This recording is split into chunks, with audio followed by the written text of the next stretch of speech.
estamos iniciando un capítulo especial de Back to Rock para rememorar todo lo que fue la quinta edición del Festival Lollapalooza en el Parque O'Higgins. Tendremos entrevistas exclusivas para todos ustedes, así que vayan a sentarse, no se muevan por ningún minuto. Back to Rock comienza ahora.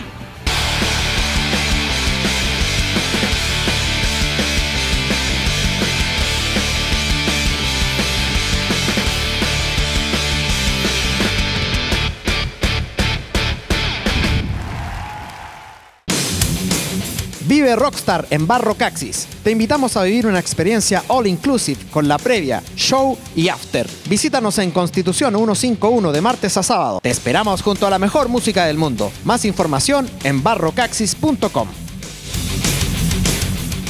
Un equipo de nuestro programa estuvo el 14 y 15 de marzo para cubrir todas las alternativas del Festival Lollapalooza. Tuvimos la oportunidad de conversar con excelentes artistas y en este bloque recordaremos lo que nos dijeron las bandas Kasabian y Más Mental.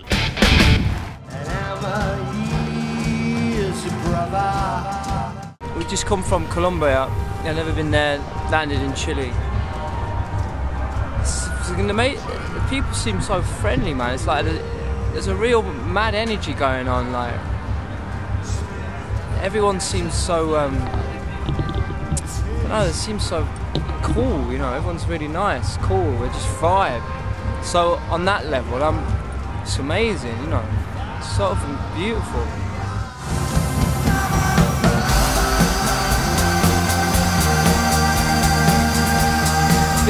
Been doing like gigs for like 10 years, right? And I've gone, sort of done a lot of I've done a lot of moves, you know. So I just got bored. I got bored of rock and roll clothes, you know. I was fed up of I just fed up of them. So I wanted to do something that was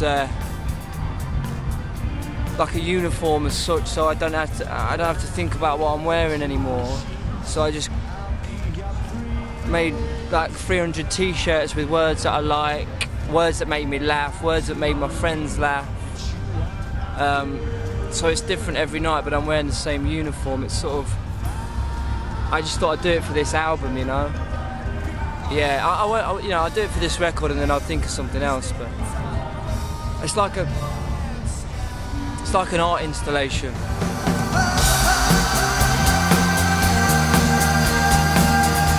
What's important to us is when you're in a studio making a record or making any art, I suppose, that you have to make what you want to make.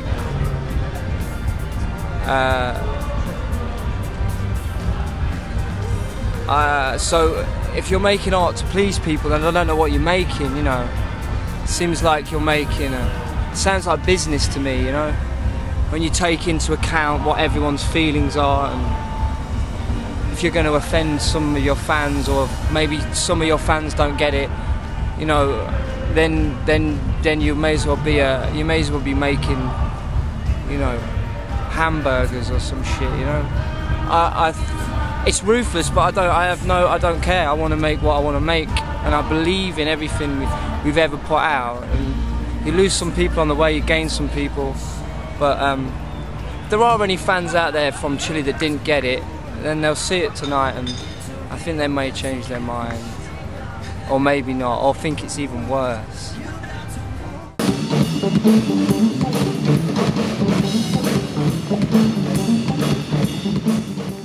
I'm very honored to play here. It's, you know, like I said, we only do probably one show every few years, so to travel down here, and it's our first time ever playing Chile as Mass Mental, so it's very special and unique, and yeah, we're all very pumped about today's show. Robert Trujillo and I were in Infectious Grooves together back in the 90s. So he had this idea of starting a band with a few of his friends, Armand, who's the other bass player in it, and then Benji, who's not with us today. So yeah, he just asked if I'd be interested in rehearsing with them, and then that led to a recording that was only released in Japan. So after that release, we did a few shows in the States, and then yeah, we just kept in touch, and throughout the years we got together and played random shows.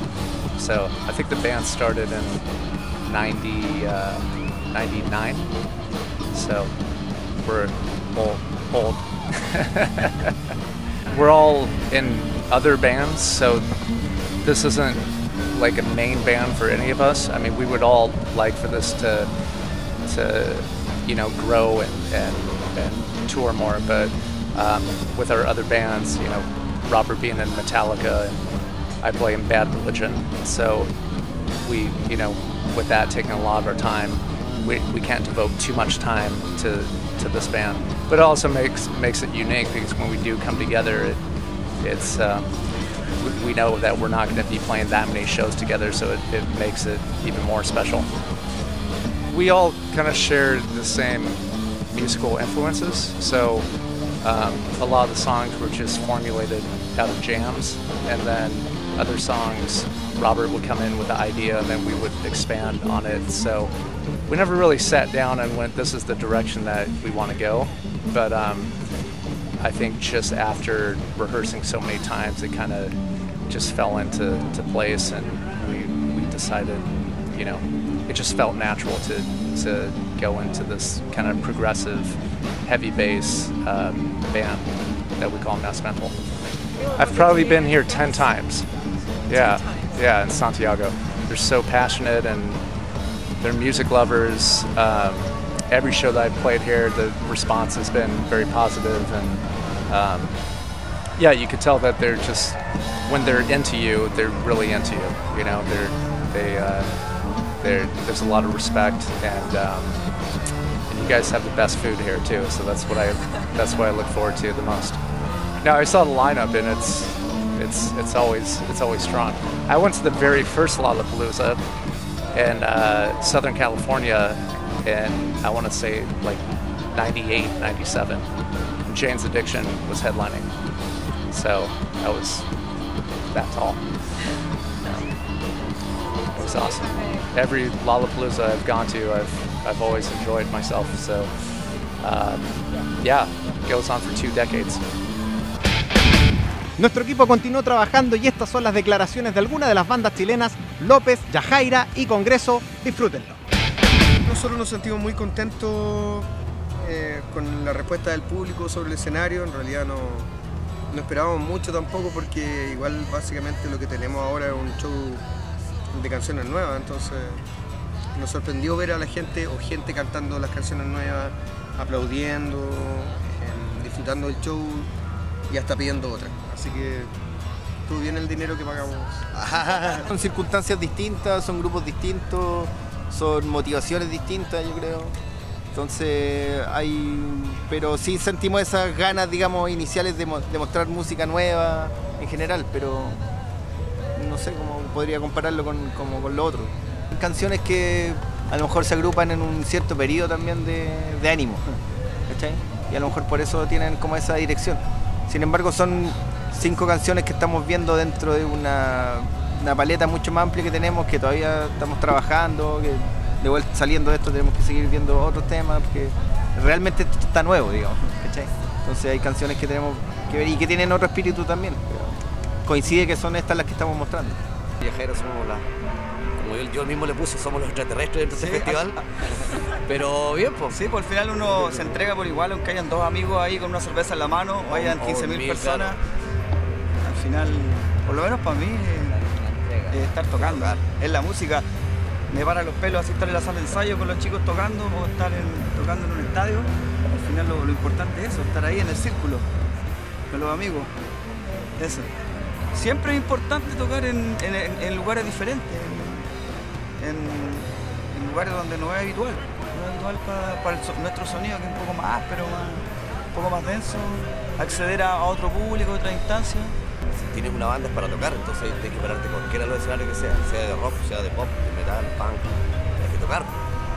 Lo personal, de plenitud, de satisfacción, de alegría de poder estar compartiendo con un muchacho, con estos jóvenes promesas. Y que, o sea, que todavía el grupo tenga la oportunidad de estar cerca de la juventud, compartiendo realmente un evento que eleva en realidad valores de la alegría, paz. No está la guerra, está solamente la creatividad. Y estar aquí en Ser Honesto yo creo que es un privilegio. Después de 46 años, varias generaciones de músicos han pasado por el Congreso y que todavía sigue siendo parte de la escena nacional, ahora es internacional. Entonces, porque lo importante es que igual la transmisión vía streaming de este festival es realmente importante. Entonces, capaz que puedan pasar cosas ahora a esta altura del partido que nos invitan a Chicago. El público del Congreso es eso, es transversal, porque los abuelos vienen con sus hijos y los hijos a saber con sus nietos. Entonces chicos de 12, 10 años que cantan las canciones y los abuelos también. Y eso ha sido desde hace bastante tiempo ya. Un público muy... Hace harto tiempo en realidad. Hay abuelos, hay papás, hay mamá. Hay abuela. Abuela. Sí. Me sentí súper cómodo, súper bien. Lo pasamos la raja, como que ya... siento que me siento como súper cómodo tocando porque llevamos un tiempo tocando estas canciones, tengo una banda hace un tiempo estable que está funcionando y un equipo por detrás que es como lo que no se ve, ¿cachai? Pero que está andando también, sonidistas, monitores, roadies, como que todo ayuda para que uno esté más tranquilo y no pensando como en 360 grados, ¿cachai? Sino que enfocándose hacia el público, de los sustos que uno tiene de abrir escenario. Pero siento que hay que hacerlo de uno nomás, cantar las canciones que uno se sabe y la gente llegará. A pesar del calor, el equipo de Back to Rock tuvo la posibilidad de conversar con excelentes bandas. Dos claros ejemplos de esto son Al J y The Specials en las cámaras de Back to Rock.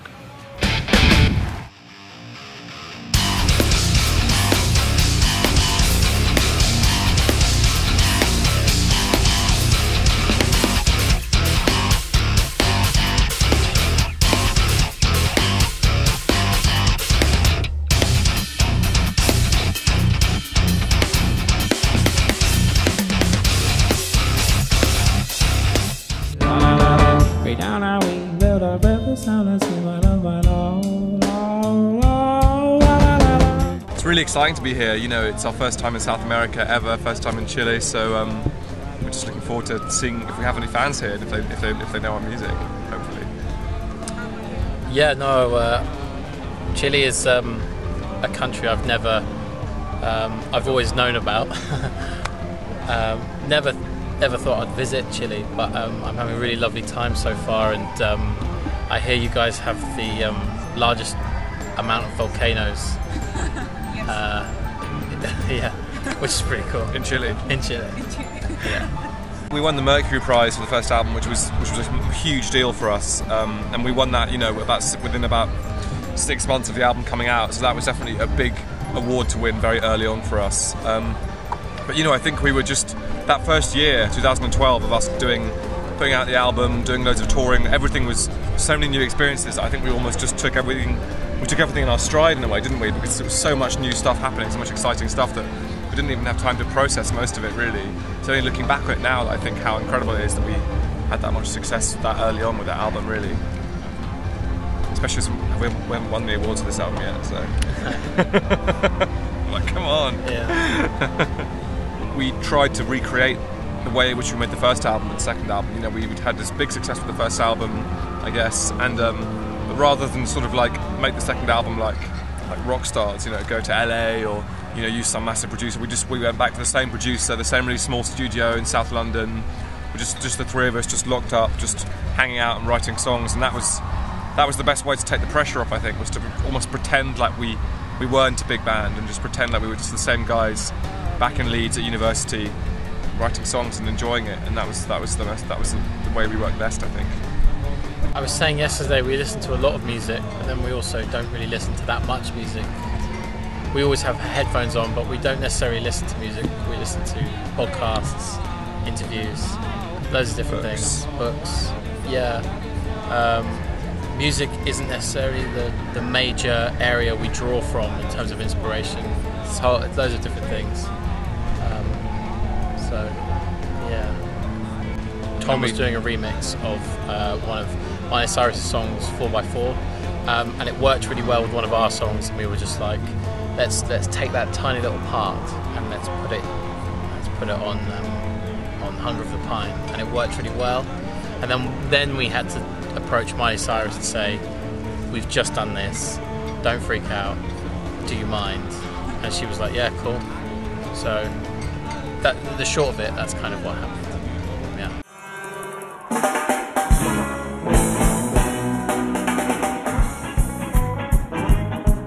In 1979, when the Specials first started, I would never have thought that 35 years later I would still be playing this music to a new generation of people who weren't born when we recorded our songs in 1979.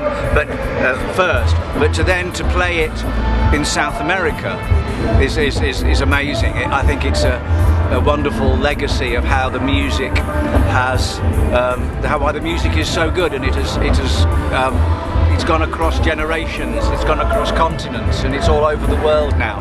And for me, still living in little Coventry in England, that's tremendous. It's a wonderful feeling.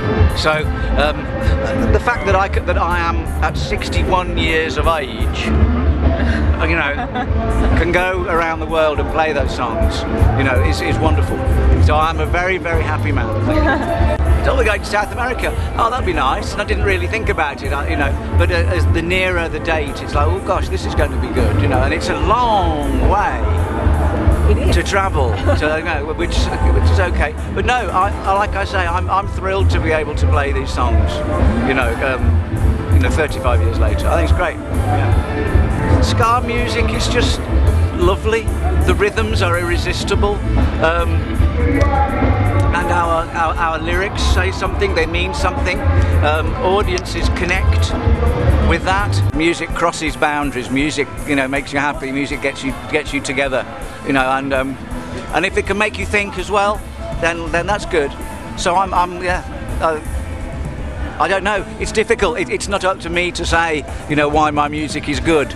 That's up for journalists. That's up to people like you and social commentators. I know that it makes me feel 25 years old again when I go on that stage. So if it does that for me, perhaps it transmits to those other people.